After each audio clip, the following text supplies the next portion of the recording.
pero este ven de África, onde din que se contan os mellores contos. Allí que falan en africano, como non sabemos, preparamos así. Os nosos aplausos de hoxe van para os contacontos, todas aquelas persoas que dedican parte do seu tempo a facer rir, sonrir e entreter aos máis pequenos grazas á única axuda dos libros. As palabras érase unha vez provocan aínda numerosos efectos e sentimentos en pequenos e maiores.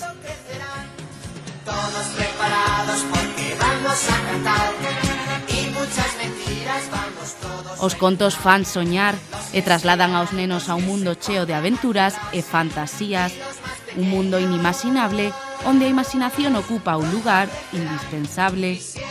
Son, sen dúbida, algo moi importante, xa que desenvolven a súa imaginación, potencian as súas capacidades, os axudan a conciliar o sono e, ademais, introdúcennos no infinito e rico mundo da literatura.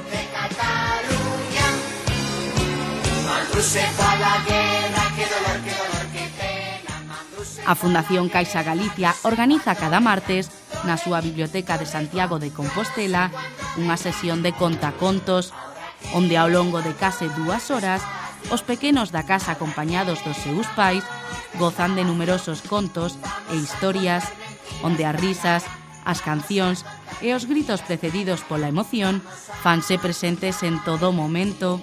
Pois espero que sí, hai xente que xa ven aquí a Cotío, que xa son persoas regulares da biblioteca, moitos rapazes que xa son habituais, entón sí que se nota xa unha certa complicidade, e outros que non, que veñen por primeira vez, pero vaya, eu espero que sí, que o pasasen ben.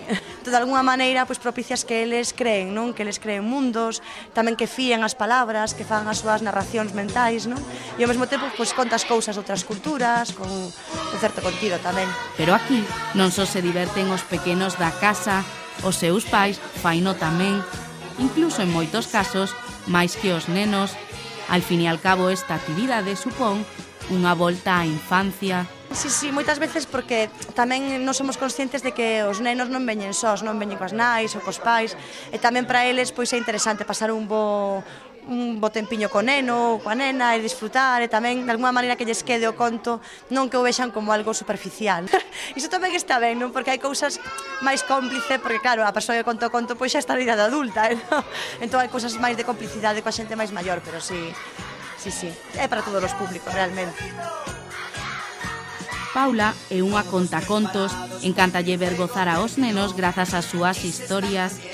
Piratas, tartarugas, osos polares ou princesas son só algúns dos personaxes que pasan cada tarde polos seus contos.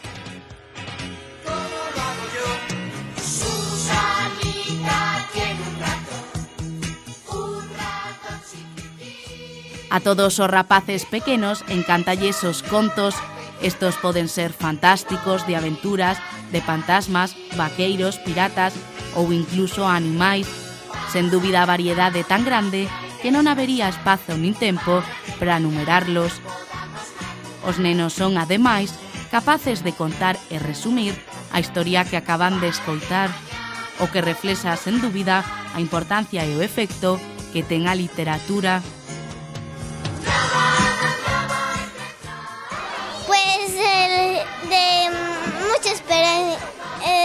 De lo listo que era uno y de lo listo que era el otro. Y al final ganó una chica que vivía más allá de la última estrella.